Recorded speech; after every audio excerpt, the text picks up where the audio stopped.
আমরা সেই দিন একটা রেস্টুরেন্টে যাই আমাদের একটা ডিনারের জন্য। তো আমরা ডিনারের জন্য একটা বাঙালি রেস্টুরেন্ট চাচ্ছিলাম, যেখানে বিয়ে বাড়ি বা বাঙালি খাবারগুলো আছে এই ধরনের রেস্টুরেন্ট। তো এই ধরনের রেস্টুরেন্টের মধ্যে চিটাগংয়ে বেস্ট হচ্ছে বীর চট্টলা, যেটা বারকোড গ্রুপের খুব ফেমাস একটা রেস্টুরেন্ট।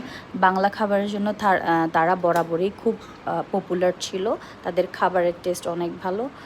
তো আমরা অলমোস্ট পৌঁছে গিয়েছিলাম রেস্টুরেন্টের কাছে। তো আমি একটা শর্ট ক্লিপস নিয়েছিলাম ফ্লাইওভারের উপর দিয়ে যখন আমরা যাচ্ছিলাম ওটার। যাই হোক, আমরা রেস্টুরেন্টে চলে যাওয়ার পর আমি আপনাদের রেস্টুরেন্টের একটা ছোট ক্লিপস শেয়ার করি, যেটার আউটলুকটা কেমন। এটা ছিল একটা বাঙালি থিমে করা রেস্টুরেন্টটা, যেহেতু বাংলা খাবারের জন্য ফেমাস, তাই বাঙালি থিমে বানানো হয়েছিল। আর আমরা সবাই বসে পড়ি আমাদের ডিনারের জন্য। আমরা ডিনারে অর্ডার করেছিলাম হোল আপনার আস্ত রোস্ট প্লেটার যেটাকে বলে।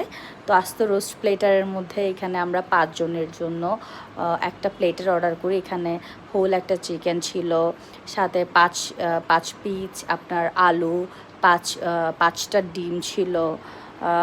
তারপর একটু এক্সট্রা কারি দেওয়া হয়, মানে রোস্টের সাথে যে এক্সট্রা গ্রেভি সেটাও কিন্তু দেওয়া হয়। তো কোনো ধরনের ড্রাই ফিল হবে না। খুব টেস্টি একটা খাবার, আলহামদুলিল্লাহ। একদম আপনার ফিলে হবে না যে আপনি কোন রেস্টুরেন্টে খাচ্ছেন, আপনার মনে হবে আপনি কোনো বিয়ে বাড়িতে গেছেন সেখানে আপনি খাচ্ছেন।